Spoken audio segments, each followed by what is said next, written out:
বলে পৃথিবীর মানুষেরা তুই বড় নিমুখ হারাম, আমি তোর দেহের ভিতরে বল দিলাম, গায়ের ভিতরে শক্তি দিলাম, তোকে খাওয়ার মতো যোগ্যতা আমি আল্লাহ দিলাম, তোকে চলার মতো যোগ্যতা আমি আল্লাহ দিলাম, এরপরে তুই কেমনে আমি আল্লাহর সঙ্গে শিরিক করস?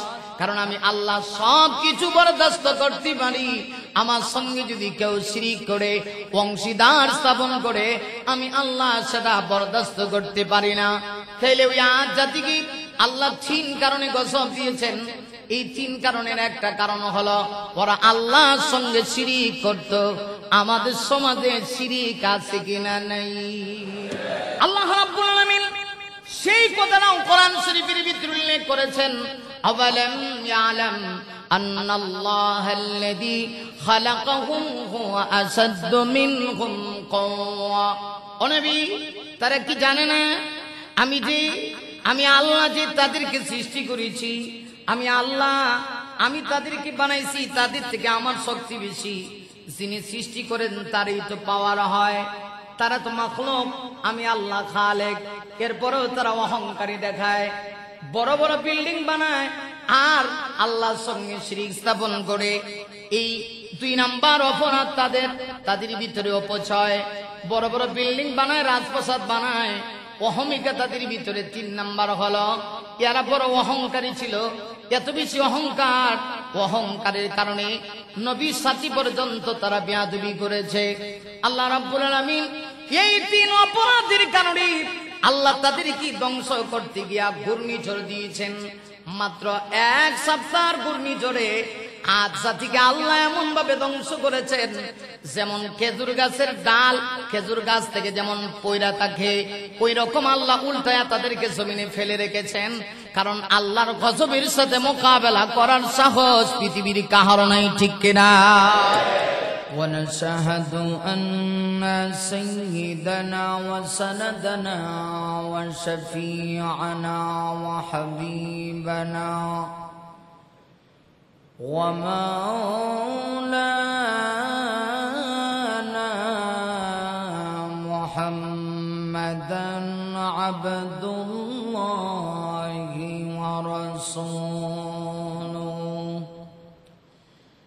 الذي أرسله بالحق بشيرا ونذيرا وداعيا إلى الله بإذنه وسراجا منيرا. فقد قال الله تعالى في كلامه المجيد وفرقانه الحميد: أعوذ بالله من الشيطان الرجيم. بسم الله الرحمن الرحيم. ألم تر كيف فعل ربك بعاد إرم ذات العماد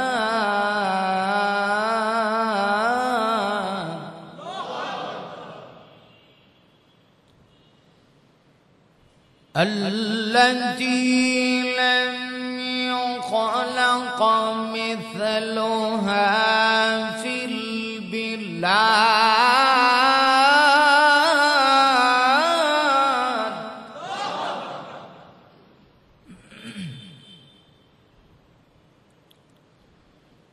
وثمود الذين جابوا الصخر بالواد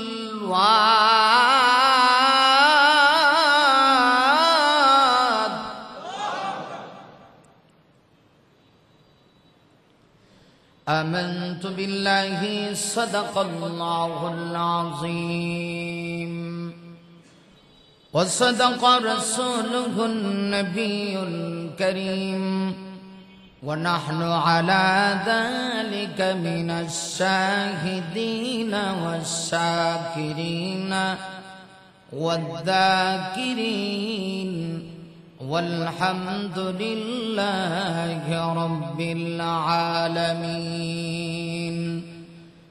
وقال سيدنا رسول الله صلى الله عليه وسلم: الكيس من دان نفسه وعمل لما بعد الموت أو كما قال عليه الصلاة والسلام. একটু মহব্বত দিয়ে নবীজির প্রেমে মাতোয়ারা হয়ে অন্তরে অন্তঃকরণ থেকে পৃথিবীর শ্রেষ্ঠ দরুদ, যে দরুদ আমরা নামাজে পড়ি, সকলে পড়ছি। আল্লাহুম্মা সাল্লি আলা মুহাম্মাদিন ওয়া আলা আলি মুহাম্মাদ কামা সাল্লাইতা আলা ইব্রাহিম ওয়া আলা আলি ইব্রাহিম ইন্নাকা হামিদুম। اللهم بارك على محمد وعلى آل محمد كما باركت على إبراهيم وعلى آل إبراهيم إنك حميد بلغ العلا بكماله كشف الدجى بجماله حسنت جميع خصاله صلوا عليه. خلق میں اشراف ہو ہم، خلق میں اشراف ہو ہم، اے تیری مہربانی ہے. امتی محمدی ہو ہم، فقد اے تیرے کرم ہے. بلغ العلا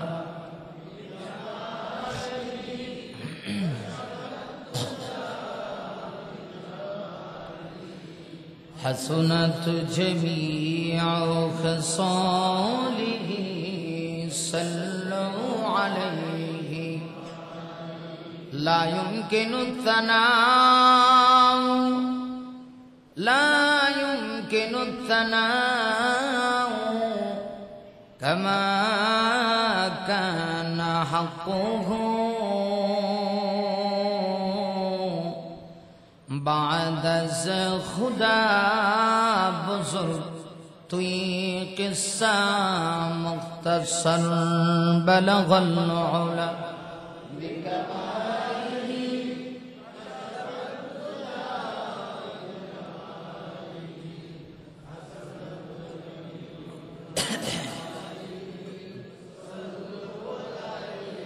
لا إله إلا الله، لا إله إلا محبت সবাই আওয়াজ করে লা ইলাহা ইল্লাল্লাহ, লা ইলাহা সুবহানাল্লাহ ওয়ালহামদুলিল্লাহ, লা ইলাহা ইল্লাল্লাহ সুবহানাল্লাহ ওয়ালহামদুলিল্লাহ, লা আল্লাহ লা ইলাহা ইল্লাল্লাহ, লা ইলাহা ইল্লাল্লাহ, লা ইলাহা ইল্লাল্লাহ সুবহানাল্লাহ ওয়ালহামদুলিল্লাহ, লা ইলাহা ইল্লাল্লাহ সুবহানাল্লাহ ওয়ালহামদুলিল্লাহ, লা ইলাহা লা ইলাহা ইল্লাল্লাহু মুহাম্মাদুর রাসূলুল্লাহ সাল্লাল্লাহু আলাইহি ওয়াসাল্লাম সাল্লাল্লাহু আলাইহি ওয়াসাল্লাম সাল্লাল্লাহু আলাইহি ওয়াসাল্লাম। আলহামদুলিল্লাহ, রব্বে কায়নাতের দরবারে আলী শানে শুকরিয়া। মহান মালিক আমাদের সবাইকে এই পৃথিবীর শ্রেষ্ঠতম স্থান, শ্রেষ্ঠতম মাকান আল্লাহ পাকের ঘর মসজিদে সালাতুল জুমা নামাজ আদায় করার উদ্দেশ্যে আল্লাহ পাক আমাদের সবাইকে তার ঘর মসজিদে আসার বসার তৌফিক আনায়েত করেছেন। এই জন্য দিল খুলে প্রাণ ভরে অন্তর অন্তঃকরণ থেকে শ্রদ্ধা, ভালোবাসা, আবেগ, অনুভূতি প্রকাশ করি আমরা আল্লাহর দরবারে কালেমাতুশ শুকর জানাই। সকলে পড়ি আলহামদুলিল্লাহ। গোটা পৃথিবীতে আজ কঠিন পরিস্থিতিতে মানুষ সময় পার করছে। বাংলাদেশের মানুষ প্রচন্ড তাপদাহ, প্রচন্ড গরমে সময় পার করছে। এত গরম আমার মনে হয় অতীতে 100 বছরের ভিতরে হয় কিনা আল্লাহ তাআলা ভালো জানে।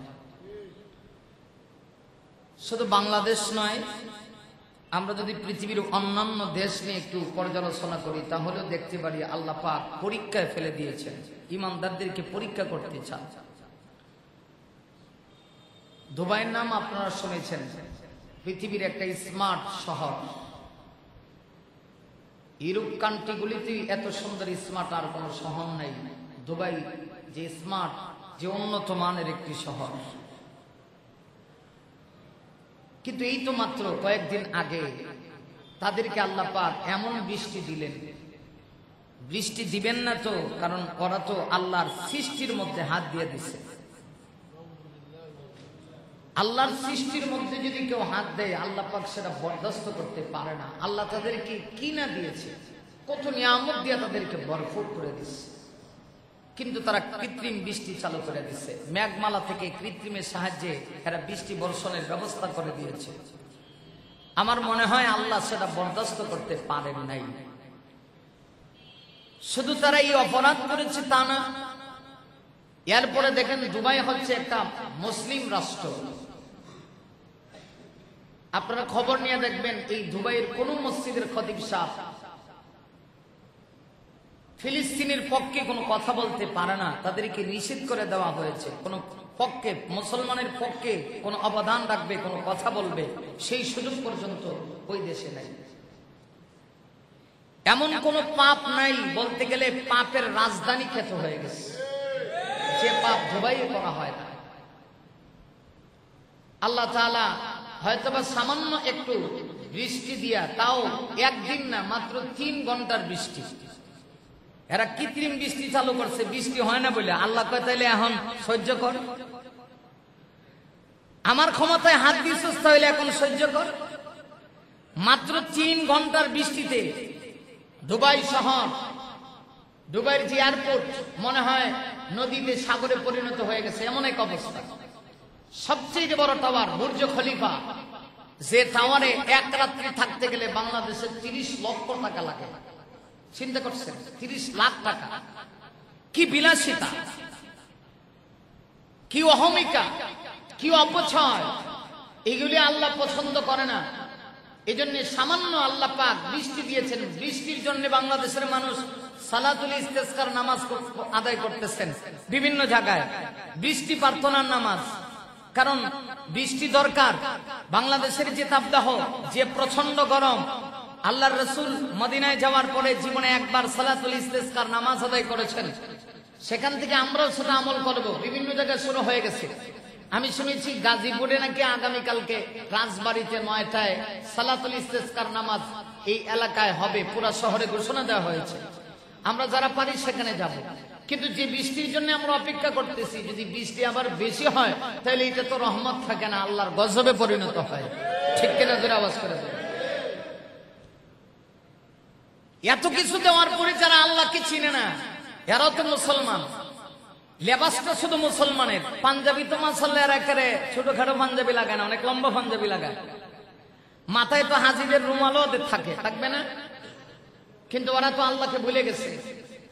ওরা মনে করতেছে যে আমাদের ক্ষমতাই বেশি, আমরা পৃথিবীর স্মার্ট শহর বানিয়েছি, আমাদের উপরে কি আর কোন ধরনের আল্লাহর গজব আসবে? আরে মিয়া, আল্লাহ পাক এত তাড়াতাড়ি ধরে না। আল্লাহ যদি কাউকে ধরে, আল্লাহ কিন্তু তাড়াতাড়ি ছাড়েও না। ঠিক কিনা? জোরে আওয়াজ করে বলেন। কোরআনে আল্লাহ পাক কি বলেছেন? ইন্না বাতশা রাব্বিকা লাশাদীদ। আল্লাহ ধরা কঠিন ধরা। আল্লাহ ছাড় দেয়, ছেড়ে দেয় না। আমি তো মনে করতেছি এই যে প্রচন্ড তাপদাহ, এত গরম, আর দুবাইয়ের বৃষ্টি, এইগুলি আপনার আমার আমলের কারণে। যাহারাল ফাসাদু ফিল বাররি ওয়াল বাহরি বিমা কাসাবাত আইদিন নাস। আল্লাহ পাক কোরআনে ঘোষণা দিয়েছেন, সূরা রোমের আয়াত, জলে এবং স্থলে যে বিপর্যয়, যে মহামারী দেখা দেয়, মানুষ তার নিজে কামাই করে নেয়। আল্লাহ এমনি এমনি দেয় না। আমরা যখন আল্লাহর নাফরমানি করতে করতে পাপের একদম সীমা ছাড়িয়ে যাই, তখনই আল্লাহ আমাদেরকে মাঝে মধ্যে একটু দেয়, দিয়ে আমাদেরকে টেস্ট করে। এই যে প্রচন্ড গরম, এটা কি এমনিতেই না? জাহান্নামের নিঃশ্বাস। যদি জাহান্নামের নিঃশ্বাস ছাড়ার কারণে এইরকম গরম হইতে পারে, তাহলে জাহান্নামের আগুনটা কি পরিমাণ গরম হবে? এই দাও দাও জাহান্নামের আগুনে আপনি আমি কি বরদাস্ত করতে পারবো কিনা, একটু আপনাকে আমাকে এখন একটু চিন্তা করতে হবে। পাপের রাজ্য ছেড়ে নেকের দিকে ফিরে আসতে হবে, আল্লাহর দিকে ফিরে আসতে হবে। আসুন মসজিদে আসুন, আসুন তাওবার দিকে ফিরে আসুন, আসুন আল্লাহর কাছে ফিরে আসুন। জীবনের গুনাহ ছেড়ে আল্লাহকে খুশি করান।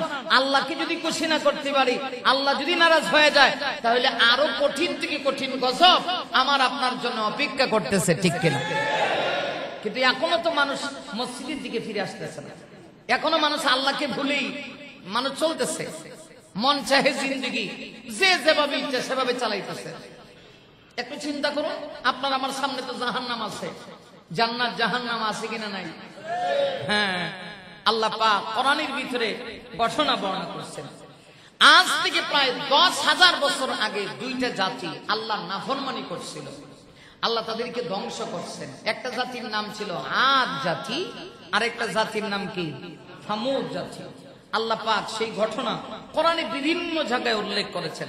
আজকে আমি তেলাওয়াত করেছি সূরাতুল ফাজর থেকে, আপনাদের সামনে 6 নম্বর আয়াত থেকে নিয়ে 3টি আয়াত কারিমা আপনাদের সামনে তেলাওয়াত করেছি।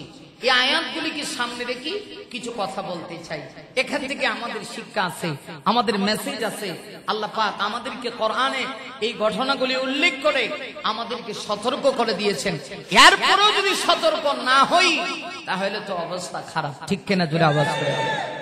আল্লাহ পাক কোরআন শরীফে সূরাতুল ফাজরের 6 নম্বর আয়াতে বলছেন, ألم تر كيف فعل ربك بعاد।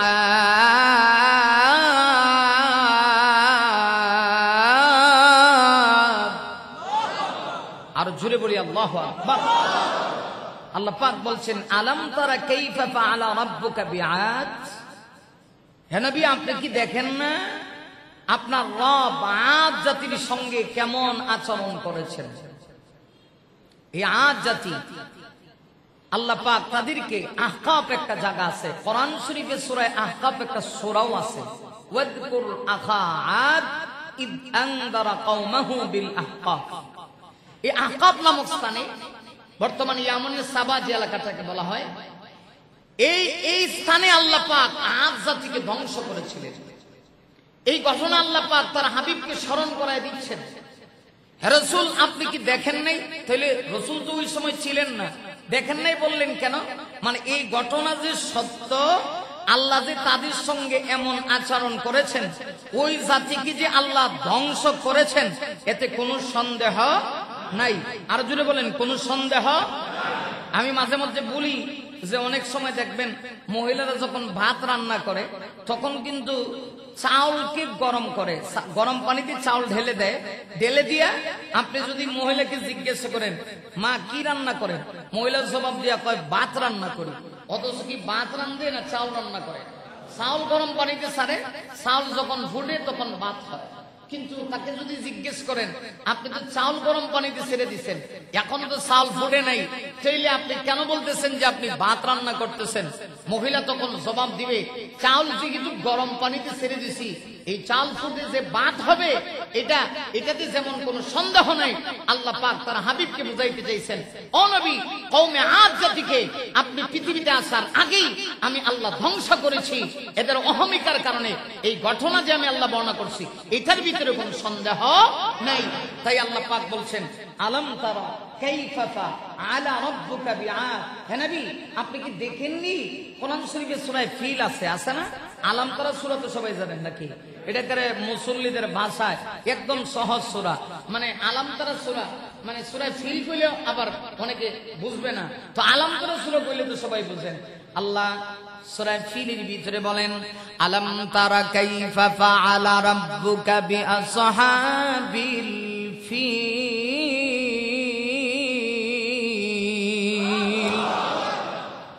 হ্যাঁ নবী, আপনি কি দেখেন নাই আপনার রব আসহাবে ফিল হস্তি বাহিনীর সঙ্গে কেমন আচরণ করেছেন? এই হস্তি বাহিনী আল্লাহর ঘর ধ্বংস করার জন্য এসেছিল। আল্লাহ ছোট ছোট আবাবি পাখি পাঠায়া আল্লাহ তাদেরকে ধ্বংস করেছে। ঠিক তদ্রুপ ভাবে আল্লাহ সূরাতুল ফাজরে 6 নম্বর আয়াতে বলেন, আলাম তারা কাইফা ফাআলা রাব্বুকা বিআদ। ও নবী, আপনি কি দেখেন নাই আপনার রব আদ জাতির সঙ্গে কেমন আচরণ করেছেন? ইয়ারা বড় শক্তিশালী জাতি ছিল। আল্লাহ পরের আয়াতের ভিতরে বলেন, ইরামাদাতিল ইমাদ। এরা ইরাম জাতি ছিল। আহকাব নামক স্থানে ইয়ামনের সাবায় আল্লাহ ইয়ামনের হাজারামাতে আল্লাহ রাব্বুল আলামিন তাদেরকে ধ্বংস করেছেন। ইমাদ, ইমাদ মানে হলো এদের পাওয়ার, এদের গায়ে এত শক্তি ছিল, এরা বড় বড় টাওয়ার বানাইতো, টাওয়ার, বড় বড় টাওয়ার বানাইতো। এরা এক একজন এত লম্বা ছিল, দেখছেন না তালের গাছ যেমন লম্বা, ওরা ওই রকম লম্বা ছিল। এক একজনের টাওয়ার বানাইতো। টাওয়ার কত বড় হইতে পারে? আল্লাহ ডাক দিয়া বলেন, নবী গো, আমি আল্লাহ আজ জাতিকে ধ্বংস করে দিয়েছি। আপনি কি দেখেন নাই কেন আল্লাহ তাদেরকে ধ্বংস করেছেন? তাফসীরে মারিফুল কোরআন সহ অসংখ্য তাফসীরে কিতাবের ভিতরে উল্লেখ করা হয়েছে আল্লাহ পাক তাদেরকে 3টা কারণে ধ্বংস করেছেন। এক নাম্বার, এত শক্তিশালী বানানোর পরেও আল্লাহ বলেছেন, আল্লাতী লাম ইয়াখলাক মিথলুহা ফিল বিলাদ। আমি আল্লাহ তাদেরকে এত মজবুত করে বানাইছি, পৃথিবীর আর কোন জাতিকে এত মজবুত আর এত সুন্দর করে বানাই নাই। এদের শক্তি দিয়েছি, গায়ে শক্তি দিয়েছি। এত শক্তি দেওয়ার পরেও এরা 3টা অপরাধ করছে, 3টা পাপ করছে। এক নাম্বার অপরাধ, এরা আল্লাহর সঙ্গে শিরিক করত। নাউজুবিল্লাহ। কি করত? শিরিক বিল্লাহ, আল্লাহর সঙ্গে শিরিক করত। এই জাতি, আদ জাতি, এত ক্ষমতা আল্লাহ তাদেরকে দিছে যে এক একজন টাওয়ার বানাইলা, আর তালের গাছের মতো এক একজন লম্বা। কি পরিমাণ শক্তি আর কি পরিমাণ গায়ে দেহের ভিতরে বল আছে। এরা 3টা ভাব করছে, যে কারণে আল্লাহ তাদেরকে ধ্বংস করে দিছে। আল্লাহ কোরআনে ঘটনা বর্ণনা করে পৃথিবীর মানুষকে সতর্ক করে দিছে, তোমাদের ভিতরে যখন এই পাপগুলি আসবে তখন তোমরাও ধ্বংস হবে, আল্লাহর গজব তোমাদের উপরে পড়বে, এতে কোনো সন্দেহ নাই। 3 পাপের 1 নাম্বার ভাব হইল এরপরও তারা আল্লাহর সঙ্গে শিরিক করত। শিরিক গুনাহ, এটা কি সাধারণ গুনাহ? এটা কি সাধারণ জুলুম? আরো জুড়ে বলে ভাইরা আমার, এজন্যই তো লোকমান হাকিম তার সন্তানকে যতগুলি সন্তানকে নসিহত করেছিলেন, এর ভিতরে একটা নসিহত ছিল, ইয়া বুনাইয়া লা তুশরিক বিল্লাহ ইন্নাশ শিরকা লাযুলমুন আযীম।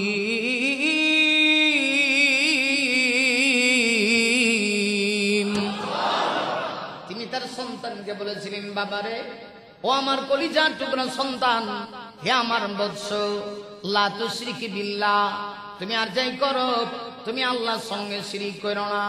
শিরিক কেন করবা না? ইন্না শিরকা লাযুলমুন আযীম, শিরক হচ্ছে শুধু জুলুম তা না, জুলমে আযীম, মারাত্মক বড় জুলুম। আল্লাহ সব কিছু বরদাস্ত করতে পারে, আল্লাহর সঙ্গে যদি শিরিক স্থাপন করেন আল্লাহ সেটা বরদাস্ত করতে পারে না। আল্লাহ রে বলে, পৃথিবীর মানুষেরা তুই বড় নিমুখ হারাম, আমি তোর দেহের ভিতরে বল দিলাম, গায়ের ভিতরে শক্তি দিলাম, তোকে খাওয়ার মতো যোগ্যতা আমি আল্লাহ দিলাম, তোকে চলার মতো যোগ্যতা আমি আল্লাহ দিলাম।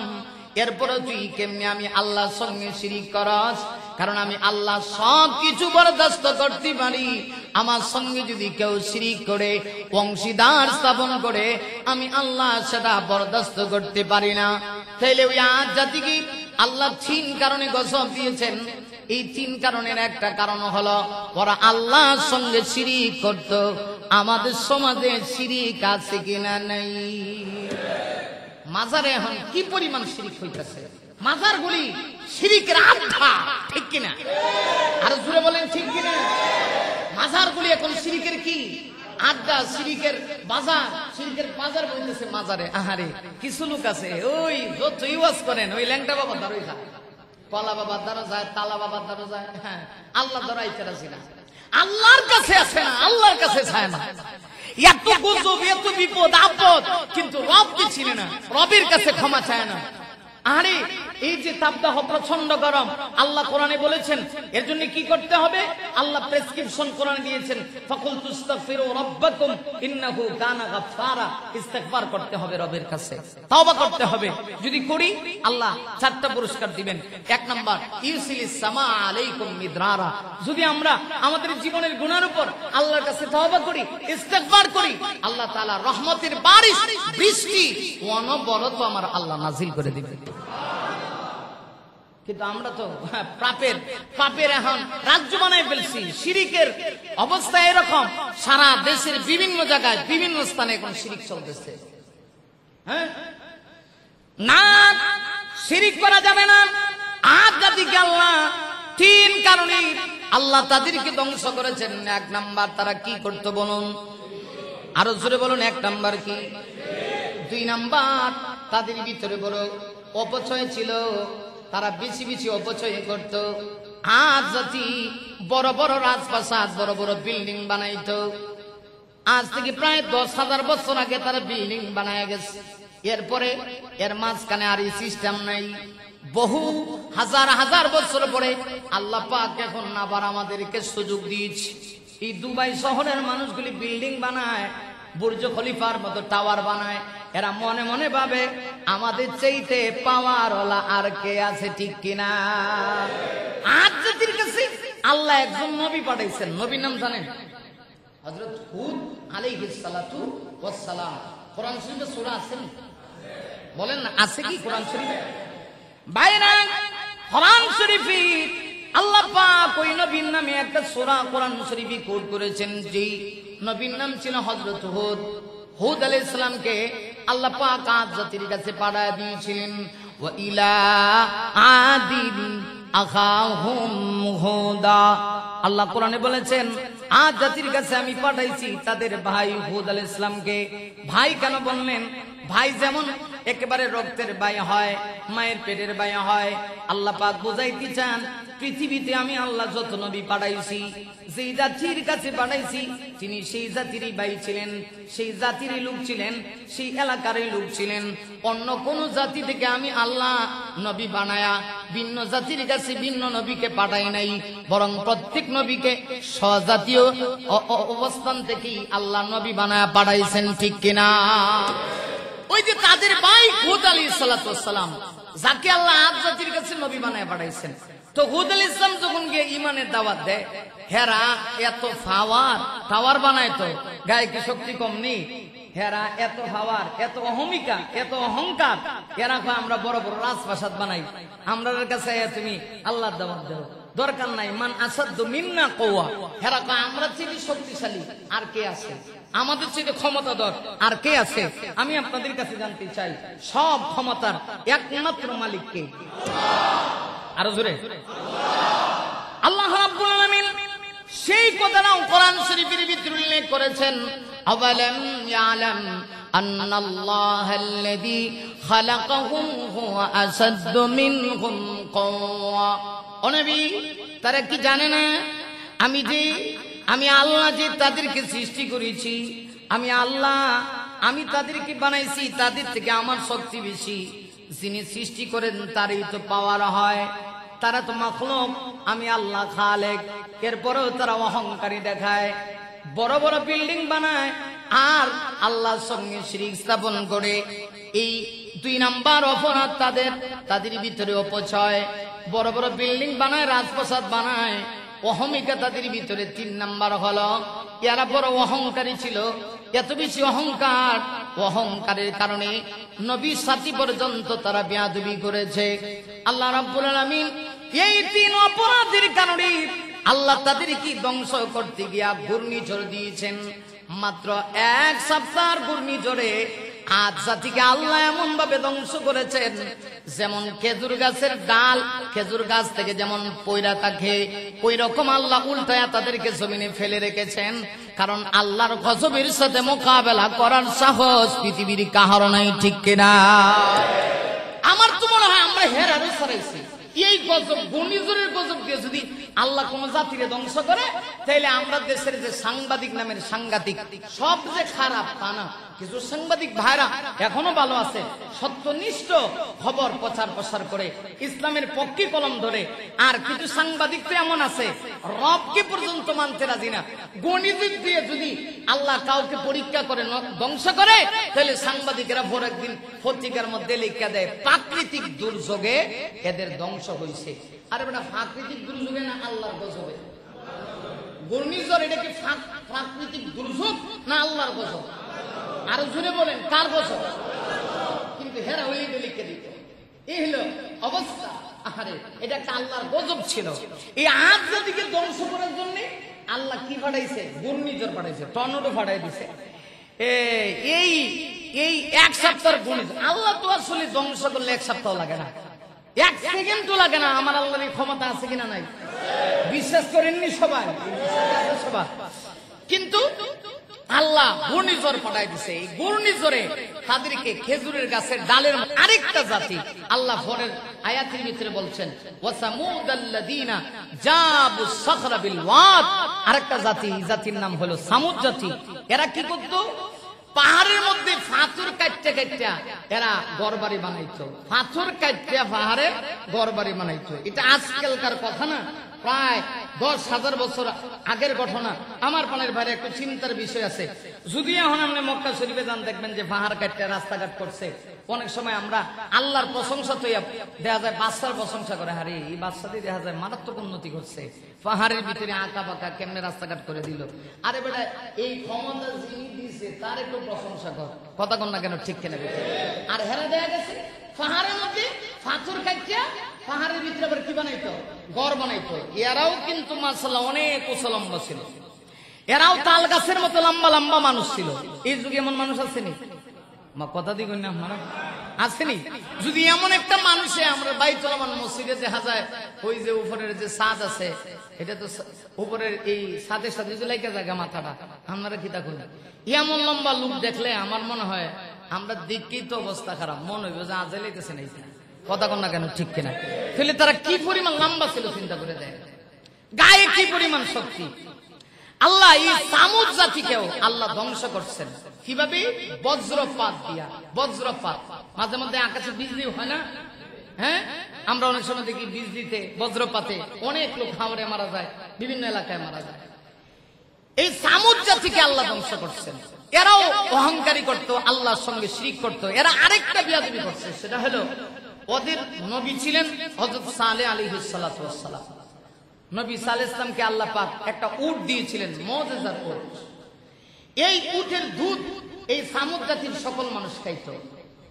আল্লাহ পাক জানাইয়া দিয়েছিলেন, না কাতাল্লাহি ওয়া সুকিয়াহা, এটা আল্লাহর উট, সাবধান, এটার গায়ে স্পর্শ করিও না। সুবহানাল্লাহ কইতেন না? এটা আল্লাহর নিদর্শন। এই উটটা কি?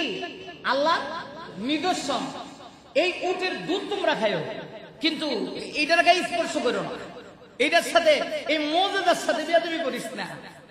আল্লাহর সাথে পাল্লা লইস না। আমরা অনেক সময় বলি না, আল্লাহর মুজিজার সাথে ক্ষমতা দেখাইস না, বড়া অবস্থা খারাপ হয়ে যাবে। ভাইরা আমার, এই যে উট ছিল, সালেহ নবীকে আল্লাহ মুজিজার উট দিয়েছিলেন। আল্লাহ পাক জানায় দিয়েছিলেন, হ্যাঁ সালেহ পয়গম্বর, এই উটটা আমি আল্লাহর মুজিজা। উটটা আল্লাহ আবার পাথরের ভিতর থেকে বের করে নিয়ে আসছে। এটা তারা নবীর কাছে দাবি করছিল। আল্লাহ পাক আবার জানায় দিলেন, ঠিক আছে, এরা যেহেতু দাবি করেছে, মুজিজা হিসাবে আমি আল্লাহ উটটা দিয়েছি। ও সালেহ পয়গম্বর, উম্মতদেরকে জানায় দেন, সামুদ জাতিকে জানায় দেন, এই উট থেকে তারা দুধ পান করবে, উট থেকে তারা ফায়দা গ্রহণ করবে, কিন্তু আল্লাহ নির্দেশন এই উটের গায়ে যেন তারা স্পর্শ না করে। দেখা যাইত সামুদ জাতির সকল মানুষেরা উটটা যে কুয়া থেকে পানি পান করত, একদিন তারা পানি খাইতো, আর একদিন জানায় দেওয়া হইতো এই পানিটা উট খাবে, সেখানেও দেখা যাইত তারা মুখ দিয়ে দিত। এত বড় আল্লাহর নাফরমান ছিল। সর্বশেষ আল্লাহর পক্ষ থেকে জানায় দেওয়া হয়েছে, সাবধান সাবধান, আল্লাহর এই মুজিজা, এই উটের সঙ্গে যেন এরা বেয়াদবি না করে, উটের গায়ে যেন স্পর্শ না করে। কিন্তু সামুদ জাতি এত বর্বর জাতি, উটের দুধ খাইতো, উট থেকে ফায়দা নিত। শেষ পর্যন্ত সামুদ জাতির কিছু বেঈমানেরা এই উটের পা কেটে দিছে, উটের সঙ্গে বেয়াদবি করে ফেলেছে। আল্লাহ পাক রব্বুল আলামিন বরদাস্ত করতে পারলেন না। এই সামুদ জাতিকে ধ্বংস করার জন্য আল্লাহ পাক বজ্রপাত দিলেন, বিজলি দিলেন। এমন বিজলি দিয়েছি, সেই বিজলিতে আল্লাহ তাদেরকে ধ্বংস করে দিয়েছে। আল্লাহ তাদেরকে ধ্বংসের দ্বার প্রান্তে পৌঁছায় দিয়েছে। আজ পর্যন্ত এই দুই জাতি, অভিশপ্ত জাতির নাম শুনলে পৃথিবীর মানুষরা বড় বেশি ভয় পায়। এই ঘটনাগুলি উল্লেখ করে আল্লাহ পৃথিবীর মানুষকে সবক দিতে চায়। ওরে পৃথিবীর মানুষ, সাবধান, তোমরা আল্লাহর গজবকে ভয় করো, কারণ গজবের সাথে মোকাবেলা করার দুঃসাহসী পৃথিবীর কাহার নাই। তোমরা কিসের পাওয়ারওয়ালা? সামুদ জাতির মতো পাওয়ার তোমাদের নাই, আজ জাতির লোকদের মতো পাওয়ার তোমাদের নাই। আল্লাহ যদি তোমাদেরকে ধ্বংস করতে চায়, আমার তো মনে হয় করোনা নামক একটা গজবই যথেষ্ট, ঠিক কিনা? এই করোনা কি গাজীপুর আইসিন, কথা দিক হই না আপনারা? হ্যাঁ, করোনাও খুব সালা কইছে, এটা আবার সব জায়গায় গেছে, সব জায়গায় গেছে না, বিশেষ করে এটা মসজিদে আইসেন বেশি। পানি দে, কথা বুঝবেননি আপনারা আমার নাকি? না রাগ গোসা করতেছে? রাগ করে লাভ না, এটা সত্য কথা, এটা জায়গা বুঝে গেছে। এই করোনা এটা কি আল্লাহর গজব? এতে কোনো সন্দেহ নাই, এটা আল্লাহর গজব ছিল। কিন্তু আমরা এত বড় নাফরমান, এত বড় গাদ্দার, করোনা নিয়েও আমার দেশে অনেক লোক নাটক সাজাইছে। আল্লাহ দিছে করোনা গজব, আর এই গজব রে বাধা প্রতিবন্ধকতা সৃষ্টি করে দিছে। যে অনেকে মসজিদে এসে নামাজ পড়া শুরু, মসজিদে বেশি আইছে, মাদ্রাসায় বেশি গেছে, ওয়াজ মাহফিলে বেশি গেছে, বাণিজ্য মেলাতে গেছে না। আর রাস্তা ঠিক কইলেও ঠিক, না কইলেও ঠিক। বাণিজ্য মেলার কাছে আমার 3 মাহফিল আছে করোনার সঙ্গে গেছে। আমি বলছি ব্যাপার কি? ও বুঝো বাণিজ্য মেলা করোনা যায় না, ওয়াজ মাহফিল আইছে। আরো ঠান্ডা পড়বো তো আল্লাহ। এই যে সামান্য করোনা একটা ভাইরাস, এই ভাইরাস দিয়া গোটা পৃথিবী বিপর্যস্ত আল্লাহ করে দিয়েছে। বাংলাদেশের উপরই আল্লাহ পাক রহমতের চাদর দিয়া মনে হয় আচ্ছাদিত করে রাখছে। এখনো বাংলাদেশটা ভালো আছে কেন জানেননি? এই দেশে হাজারো মাদ্রাসা, হাজারো হাজার হাফেজে কোরআন আলেম রয়েছে, ঠিক কিনা? করোনার সময় আমরা দেখেন নাই সরকারের কাছে কমি মাদ্রাসার হুজুরে কইছে, আর যাই করেন আর না করেন, হেফজখানা গুলা খুলে দেন, মাদ্রাসার হেফজখানা, কোরআন তেলাওয়াত চালু থাকুক, কোরআনের শিক্ষাগুলা চর্চা থাকুক, এটা বন্ধ করবেন না। দরজা জানালা বন্ধ করে দিয়া ছোট ছোট বাচ্চাদেরকে কোরআন শিখেছে। আমি এটা অন্তর দিয়ে বিশ্বাস করি, এটা আমার ঈমান, এটা আমার বিশ্বাস। আমার মনে হয় এই কারণে এই বাংলাদেশ পৃথিবীর মানচিত্রে ছোট্ট একটা দেশ, কিন্তু এটা একটা পবিত্র দেশ। এটা কেন পবিত্র বললাম, আপনারা ছোট করে দেখতে পারবেন না। এ আমার দেশ, আলহামদুলিল্লাহ। গোটা পৃথিবীর যদি 5 জন কোরআনের হাফেজ যদি সিরিয়ালে এক জায়গায় করা হয়, তাহলে কিন্তু এখন বাংলাদেশের নামটা সিরিয়ালে থাকে। কথা কম না? যদি আমরা কোরআনের হাফেজদেরকে পুরস্কার দেই না, রাষ্ট্রীয়ভাবে ওই রকম খেলোয়াড়দেরকে যেভাবে পুরস্কার না আনলেও যতটুকুন সম্মান দেওয়া হয় ততটুকুন দেওয়া কি হয়েছে? হয় নাই। যাও একটু হয়েছে, মাঝে মধ্যে আন্দোলন মন্দোলনে কিছু হয়েছে, কিন্তু দেখা গেছে বিশ্বকাপ, এরা বিশ্বকাপ আনতো, বিশ্বকাপ তো দূরের কথা, সার কাপই তো আনতারা না। কথা দিয়ে বললেন আপনারা, আমি বলবো না, আমি চাই আমার দেশের মান সম্মান গোটা পৃথিবীতে, মান সম্মান আমার দেশের সারা পৃথিবীতে ছড়িয়ে পড়ুক, আমিও চাই। কিন্তু আপনারা দেখেন তো এই বাংলাদেশের মান সারা পৃথিবীতে কারা ছড়িয়ে ছিটিয়ে রাখছে? একমাত্র কোরআনের হাফেজরা। আলহামদুলিল্লাহ, প্রতি বছর কোরআনের বিশ্বমানের কোরআনের প্রতিযোগিতা, আন্তর্জাতিক মানের কোরআনের প্রতিযোগিতা হয়। আমি তো দেখি ফার্স্ট ক্লাসে উত্তীর্ণ হয় বাংলাদেশের কোরআনের হাফেজ। আলহামদুলিল্লাহ বলবেন না? এটা কি আপনারা খুশি হয়েছেন? আর জরুরি খুশি হন নাই? হ্যাঁ, সৌদি আরবের মতো রাষ্ট্র, যে দেশে কোরআন নাজিল হয়, কোরআন নাজিল হয়েছে যে দেশে, ওই দেশকে পিছনে ফেলে দিয়া আমার সোনার বাংলাদেশের দামাল ছেলে আন্তর্জাতিক মানের কোরআনের প্রতিযোগিতায় 70টা রাষ্ট্রকে পিছনে ফেলে দিয়া, হ্যাঁ, বাংলাদেশের ছেলে 1 নম্বর স্থানে। এই যে কিছুদিন আগে ছোট্ট এক ছেলে হাফেজ কারি আবু রায়হান সেনেগালে গিয়েও 27টা রাষ্ট্রকে পিছনে ফেলে দিয়া কোরআনের প্রতিযোগিতায় বাংলাদেশের মানকে সে উঁচু করেছে। কিন্তু কয়জন এর কথা বলে, কয়জন এটাকে নিয়ে গর্ব করে? কেউ অহংকার নাই, কেউ গর্ব নাই। যদি কোন রকম মানে ফাইনাল তো দূরের কথা, কোন রকম 1-2 ম্যাচেও যদি খালি জিততে আইতারে, তাহলে লাল গোলাপের শুভেচ্ছার কোনো শেষ নাই। কথা কোন ঠিক না? ঠিক। তাহলে বাংলাদেশে এখনো যে আল্লাহর রহমত আছে, রহমতের বারিশ আল্লাহ পাক নাযিল করতে আছেন। যদি এখন একটু ফাঁদের বার বাড়ছে, আর নাহলে এই গরমের মাঝে এত পাওয়ার আমি জীবনে দেখছি না। 3-4 দিন আগে বোঝা গেছে যে গরমের সাথে কোনো আগুন নাযিল হইতেছে। 3-4 দিন আগে দেখেন নাই আপনারা কি পরিমাণ তাপদাহ হচ্ছিল, কি পরিমাণ গরমের হাওয়া। আরে বাবা রে বাবা, হাঁটতে যাওয়া যায় না। উত্তরবঙ্গ দক্ষিণবঙ্গের রাস্তা পর্যন্ত ফেটে গেছে গরমের কারণে। এটা কি এমনি নাজিল হইতেছে? এমনি হইতেছে। শিক্ষা নিতে হবে এখান থেকে। তা আমার দেশ পবিত্র স্বাধীন সার্বভৌমত্ব এই দেশ, ছোট্ট রাষ্ট্র হইলেও আলহামদুলিল্লাহ এদেশে হাজারো আলেম আছে, হাজারো কোরআনের ছোট ছোট পাখিরা আছে, যে কারণে আল্লাহ তাআলা এখনো রহমত দ্বারা আমাদের এই দেশটাকে আল্লাহ পাক ঢেকে রেখেছেন। এই জন্য হাফেজদেরকে সম্মান করতে হবে, ওলামায়ে কেরামদেরকে সম্মান দিতে হবে, আলেমদেরকে সম্মান দিতে হবে। ঠিক কিনা? জোরে আওয়াজ করে। আমরা তো মহব্বত করি, আলেমদেরকে ভালোবাসি। যাই হোক, যে কথা বলছিলাম, আল্লাহ পাক এই বাংলাদেশটাকে ভালো রেখেছেন কেন? এই কোরআনের কারণে, কোরআনের হাফেজদের কারণে। যে কারণে করোনা ভাইরাসে গোটা পৃথিবীতে যে পরিমাণ আক্রান্ত হয়েছে, বাংলাদেশে কিন্তু ওই পরিমাণ আক্রান্ত হয় নাই। বিভিন্ন দেশে অনেক ক্ষতিগ্রস্ত হয়েছে, হাজার হাজার মানুষ মইরা টাল হইয়া রাস্তায় পড়ে রয়েছে, কবর দেওয়ার জায়গা নাই। কিন্তু বাংলাদেশটাকে আল্লাহ পাক হেফাজত করছে। এইটা নিয়েও অনেকে নাটক করছি, আল্লাহ হেফাজত করো। তা আল্লাহর গজব নিয়ে নাটক করা যাবে না। গজব আসলে সিলিন্ডার করতে হবে কার সামনে। আর জোরে বলেন।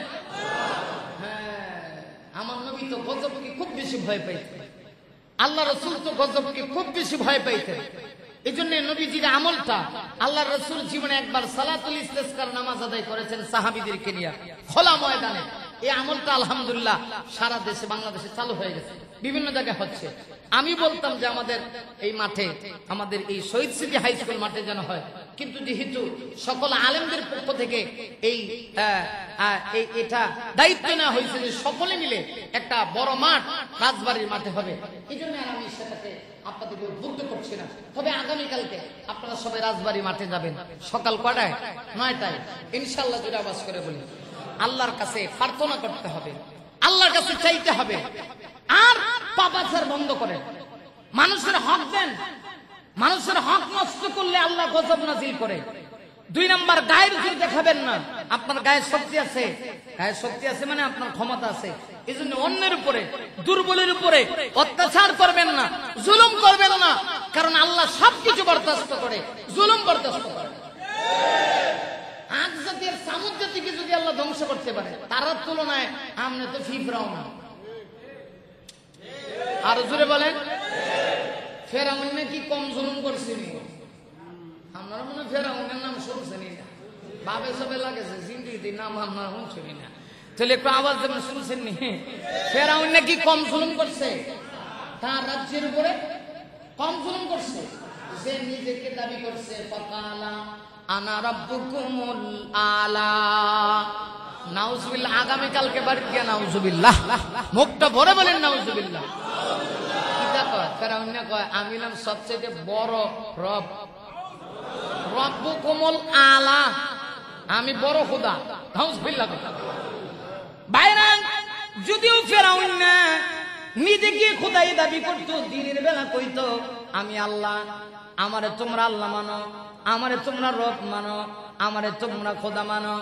হযরত মুসা আলাইহিস সালাতু ওয়াস সালাম আল্লাহকে বলেছিলেন, আল্লাহ গো, ওগো আল্লাহ, ফেরাউন যে আমারে এত জ্বালায়, আল্লাহ তুমি ফেরাউনরে কেন ধ্বংস করো না? তাফসীর কিতাবের ভিতরে লিখে, তাফসীর কাবীরের ভিতরে লিখে হযরত মুসা নবী আল্লাহকে ডাক দিয়ে বলে, প্রভু গো, ফেরাউন আমাকে এত জ্বালায়, আল্লাহ আর বরদাস্ত করতে পারি না, তুমি কেন ফেরাউনরে ধ্বংস করো না? আল্লাহ কয়, মুসারি আমি ফেরাউনরে ধ্বংস করি না তিনটা কারণ। এক নম্বর কারণ হলো ফেরাউন দিনের বেলা নিজেকে আল্লাহ দাবি করে, খোদাই দাবি করে। রাতের বেলা গভীর রজনীতে ফেরাউন পাহাড়ের নিচে গিয়ে দুইটা হাত বাড়া দিয়া আমার আল্লাহকে ডাক দেয়া, কয় আল্লাহ গো, আমি তো জানি আসলে আমি খোদা না, আমি রব না, তুমি আসল রব। দিনের বেলা আমি মানুষের সামনে নকল রব সাইজা যাই, আল্লাহ তুমি আমারে ধ্বংস করো না, ক্ষমতাটা দিয়া দাও, আমি যতদিন বেঁচে থাকি ততদিন যেন আমি মানুষের সামনে দিনের বেলা রব দাবি করতে পারি। আল্লাহ কয়, যা যা যা রে ফেরাউন না যা, আমি তোর এই সুযোগ দিয়া দিলাম, কিন্তু মনে রাখি যখন আমি ধর্ম তখন কিন্তু নীল নদীর ভিতরে আমি আল্লাহ তোরে সুবায়া মারমু। কথা কন না কেন, ঠিক কিনা বেঠিক? দুই নাম্বার, হযরত মুসা নবী আল্লাহকে ডাক দেবা, আল্লাহ ফিরাউনরে তুমি কেন ধ্বংস করো না? আল্লাহ ডাক দিয়া কয়, মুসা রে, দুই নাম্বার কারণ হলো ফিরাউন যদিও নিজেকে রব দাবি করে কিন্তু তার একটা ভালো গুণ আছে। ফিরাউন তার নিজের বাড়িতে একটা এতিমখানা খুলেছে, দুপুর বেলা এতিমদেরকে পেট ভরে খাওয়ায়, এতিমদের হক আদায় করে, এতিমেরা খায়। আল্লাহকে ডাক দেয়া কয়, আল্লাহ গো, ফিরাউনরে তুমি ধ্বংস করো না, কারণ ফিরাউনরে যদি তুমি ধ্বংস করে ফেলাও, কে আমাদেরকে খাওয়ান দিবে? কে আমাদের মুখে খাবার তুলে দিবে? কে আমাদের চেহারায় হাসি ফুটাবে? আল্লাহ কয়, মুসা রে, এই জন্য আমি ফিরাউনরে ধ্বংস করি না। তিন নাম্বার, ফিরাউনের একজন মা ছিল, সেই মাটা ছিল খুব বৃদ্ধ, এত বৃদ্ধির কারণে বয়সের চাপে হাঁটতে পারতো না, মুখের ভিতরে খাবার নিতে পারতো না। ফেরাউন প্রত্যেক দিন 3 বেলা তার মায়ের মুখের ভিতরে নিজের হাত দিয়া খানা খাওয়াইতো, নিজের হাত দিয়া মায়ের মুখে খানা দিত, নিজে নিজে মাকে সহযোগিতা করে বাথরুমে নিয়ে যাইত। এই জন্য ফেরাউনের মা দোয়া করতো, আল্লাহ আমার ছেলেটারে তুমি ধ্বংস করো না। আল্লাহ ডাক দিয়া কয়, হ্যাঁ মুসা, এই 3 কারণে আমি ফেরাউনরে ধরি না, আমি এই 3টা কারণের ধ্বংস করি না। তবে তার ধ্বংস সামনে অনিবার্য। ফেরাউনের মতো খোদাই দাবিদারকে যদি আল্লাহ ধ্বংস করতে পারে, আমার আল্লাহর সেই ক্ষমতা এখন আছে কিনা নেই? আরেকজনের নাম ছিল মিস্টার নমরুদ্দা। নাম কি? আরো আসতে কথা, আমি সব গিয়া কই ফেরাউন না, ফেরাউন না, নমরুদ না, নমরুদ্দা, কথা দি কই না, ঠিক কিনা? আবু জাহেল না, আবু জাহিল্লা, গোতামের এখন লাগবে। ফেরাউন না, নমরুদ্দা। এই নমরুদ্দা কিন্তু কম পাওয়ার খাটায় নাই। আল্লাহ নমরুদ্দাকে ধ্বংস করার জন্য আল্লাহর সাথে নমরুদ্দা পর্যন্ত জিহাদ ঘোষণা দিছে। নমরুদ্দা ইব্রাহিম কি ডাক দেয়া কয়, ইব্রাহিম খলিলুল্লাহ, তোমার আল্লাহর সাথে আমি যুদ্ধ করবো, তোমার আল্লাহরে মেরে নামো। নাউজুবিল্লাহ কর না, আরো আসতে কর নাউজুবিল্লাহ। খারাপ লাগে? আমি যুগোপযোগী ওয়াজ করার চেষ্টা করি, যখন যে প্রেক্ষাপট ওইদের উপরে কথা বলতে হবে, ঠিক কিনা? গরমের ওয়াজ শীতের সিজনে করলে কাপড়, শীতের ওয়াজ গরমের সিজনে করলে কাপড়। এখন যা গরমটা সেইটার উপরে কথা কম, কথা কম। গোটা দুনিয়া পাপের রাজধানীতে পরিণত হয়েছে, ক্ষমতার অহমিকা আর পাওয়ারে জুলুমে আজকে আল্লাহ পর্যন্ত নারাজ হইয়া আজকে গজব নাযিল করতেছে, ঠিক কিনা? মুসলমানদের ভিতরে এত অহমিকা, এত পাওয়ার, সৌদি আরব হ্যাঁ নিজের বিশাল কিছু মনে করে। ইসরায়েলে বন্ধু বানায়া ক্ষমতা টিকে রাখতেছে, পারতি না তোরে। ফেরাউন নিয়ে পারছে না, নমরুদ দিতে পারছে না, আল্লাহর সাথে যুদ্ধ ঘোষণা দিছে। কয় ইব্রাহিম খলিলুল্লাহ তোমার আল্লাহর আমি মাইরালাম। নাউজুবিল্লাহ, বাড়ি থেকে আগামী বছর ইব্রাহিম খলিলুল্লাহ তুমি তোমার আল্লাহকে জানায় দাও অমুক দিন অমুক তারিখে তোমার আল্লাহর সঙ্গে আমি যুদ্ধ করব, তোমার আল্লাহকে আমি শেষ করে ফেলবো। ইব্রাহিম খলিলুল্লাহ ডেকে ডেকে বলে আল্লাহ গো, এই কি বলে নমরুদ নাকি তোমারে ধ্বংস করতে চায়? আল্লাহ ডাক দিয়ে ইব্রাহিম খলিলুল্লাহ আমার ধৈর্য আছে, আমার ধৈর্য আছে, ধৈর্য যদি আমি আল্লাহ না থাকতো আমি সাথে সাথে ধরতে পারি। আচ্ছা ঠিক আছে যাও জানায় দিও, হে বুঝি আমার আল্লাহরে ধ্বংস করব। আল্লাহর সঙ্গে ক্ষমতার লড়াই দেখাইতে চায়। আল্লাহ পাক এই নমরুদকে ধ্বংস করার জন্য এই পৃথিবীতে অসংখ্য প্রাণী আছে, অসংখ্য প্রাণীর ভিতর থেকে ছোট্ট একটা মাখলুক আল্লাহ ধ্বংস করার জন্য একটা মশা লাগা দিছেন। মশা, সুবহানাল্লাহ, আসেনি? মশার ভাবার আছে কিনা নাই? হ্যাঁ, মশার ভাবারে মন্ত্রী হইলেও মশারি টাঙ্গানো লাগে, কথা দিক না ঠিক কিনা? প্রধানমন্ত্রীরও কিন্তু মশারি টাঙ্গায় ঘুমাইতে হয়। মশার ভাবার ছোট্ট মাখলুক আল্লাহ জানায় যে ইব্রাহিম আমি আল্লাহ যখন ধর্ম ছাড়বো না, আল্লাহ একটা মশা লাগাই দিছে। তাও মশার ভিতরে আল্লাহ ভালো মশা লাগায় নাই, একটা ল্যাংড়া মশা লাগাই দিছে, যেটা ট্যাং নাই, এক ট্যাং বাংলা। সুবহানাল্লাহ। আগামী বছর বাড়িতে গিয়ে কয়েন আল্লাহ কয় আমি দেখায় দিতে চাই আমি রবের ক্ষমতা দেখো। নমরুদের মতো এত বড় পাওয়ারওয়ালা বাদশাকে ধ্বংস করার জন্য আল্লাহ একটা ল্যাংড়া মশা নমরুদের মশকের ভিতরে যখন ঢুকায় দিয়েছে, যারা তাকে খোদা মানত, যারা তাকে বাদশা মানত, হেরোই দেখা যায় নমরুদের জুতা দিয়ে বাইরায়। সুবহানাল্লাহ। আগামী বছর বাড়ি দিয়া কয়েন ইচ্ছা মতো বাইরা, যত বাইরা নমরুদ্দা কয় আরাম লাগে।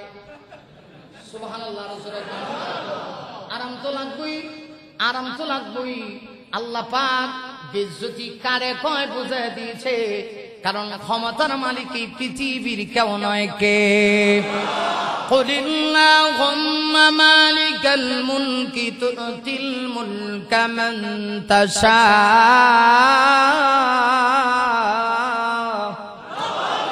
ওয়া তানজিউল মুলকা মিম্মান তাশা ওয়া তুইজ্জু মান তাশা ওয়া তুযিল্লু মান তাশা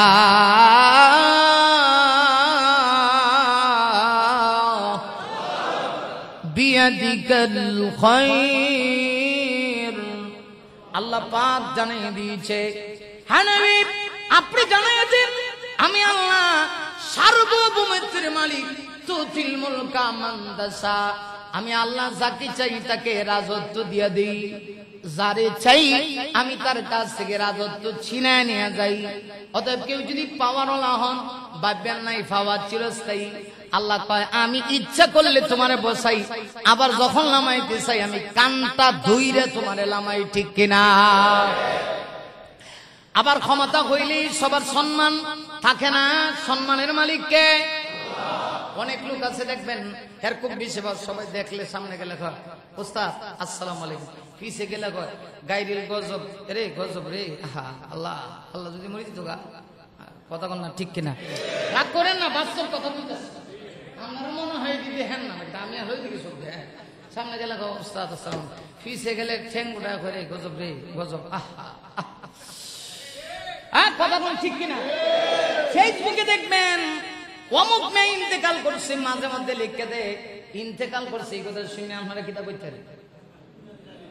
কথা দি কই না, ইন্না লিল্লাহি ওয়া ইন্না ইলাইহি রাজিউন। কিন্তু হেরানি সিদে কমেন্টসে লেখা আলহামদুলিল্লাহ, কিতাবটা আলহামদুলিল্লাহ কোস করে। আলহামদুলিল্লাহ কার উদ্দেশ্য হইল এত সারা দুনিয়া জ্বালাই দিতেছে, কথা দি কই না ঠিক কিনা? এই গজবে সারা দেশ জ্বালায় ফেলতেছে, মানুষ ছায় মরে যাক এজন্যই তো হাদিস শরীফের ভিতরে আছে ইমানদার যখন মারা যায় আল্লাহর নবী বলেছেন বাকাতিস সামাওয়াতু ওয়াল আরদ, মুমিন যখন মারা যায় আসমান কান্দে, জমিন কান্দে, গোটা পৃথিবী কান্দে। আর ডেকে ডেকে আল্লাহ গো, এমন মুমিনকে তুমি নিয়ে গেছো, এই তোমার আল্লাহ ওয়ালাটা থাকলে রহমত আরো বেশি নাজিল হইতো। এই পৃথিবীতে বড় বড় বুজুর্গরা যখন মারা যায়, মুফতি আমিনী যখন মারা গেছে মানুষ কেঁদেছে, চরমনায়ের মরহুম আল্লাহর কুতুব মারা গেছে মানুষ কেঁদেছে, আমার উস্তাদ প্রিন্সিপাল হাবিবুর রহমান রাহমাতুল্লাহ মারা গেছে, সিলেটের মানুষ কেঁদেছে, গহরপুর হুজুর রহমাতুল্লাহ আলাইহি মারা গেছে মানুষ কেঁদেছে। আজ পর্যন্ত মানুষ তাদের কথা শুনে চোখের পানি ছেড়ে দেয়। কেন ছেড়ে দেয়? এই সমস্ত মানুষগুলি আল্লাহ ওয়ালা ছিল, আর এখনকার মানুষ হইছে দুনিয়াদার। যে কারণে কিছু মানুষ এমন আছে ক্ষমতার দাম্ভিকতা আর অহংকারী করে যখন সময়টা পার করে, এই মানুষটা দুনিয়ার থেকে লম্বা হায়াত পাইলেও লোকেরা পিছনে পিছনে তার জন্য বদদুয়া দেয়। কথা কোন ঠিক কিনা ভাইরা? তাহলে সম্মান এমন এক জিনিস, পাওয়ার হইলে সম্মান হয় না। আল্লাহ বলেন ওয়া তুইজ্জু মান তাশা ওয়া তুযিল্লু মান তাশা। এমন মানুষ আছে আমি তার ক্ষমতা দিয়ে বেইজ্জতি করি, আবার এমন লোক আছে ক্ষমতা নাই, ইজ্জতের কমতি নাই, দুনিয়ার মানুষ তারে শুধু সম্মান দেয় আর সম্মান দেয়। ওই যে নমরুদ্দা নিজের বিশাল বড় দাবি করত, নমরুদ্দা তো নিজেকে খোদাই দাবি করছে, আল্লাহর সঙ্গে যুদ্ধ ঘোষণা করছে। আল্লাহ পাক সৃষ্টি জগতের একটা লেঙ্গা মশা দিয়া নমরুদ্দার মাথার মজকের ভিতরে ঢুকায় দিয়া, আবার নমরুদ্দার যারা আল্লাহ মানত, নমরুদ্দার মুরিদ যারা ছিল, আল্লাহ এদের হাতে জুতা উড়ায় দিছে। যতবার জুতা দিয়ে মাথাত লাগায় নমরুদ্দা কয় মজা লাগে, আরো জোরে মার, আরো জোরে মার। মারতে মারতে মারতে মারতে শেষ পর্যন্ত আল্লাহ ল্যাংড়া মশা দিয়াই নমরুদ্দার মাথার মজকটা বের করে দিয়া আল্লাহ বুঝায় দিয়েছে, জালেম রে, তোর ক্ষমতা চিরস্থায়ী নয়, আমি আল্লাহ ধরলে তোরে ধ্বংস করে দিই। ঠিক কিনা? এই গজবের ভয় সবার অন্তরে আছে তো, এজন্য তওবা করতে হবে। কি করতে হবে ভাইরা আমার? সর্বশেষ কথা বলি, আমি টাইম মোতাবেক শেষ করে দিচ্ছি।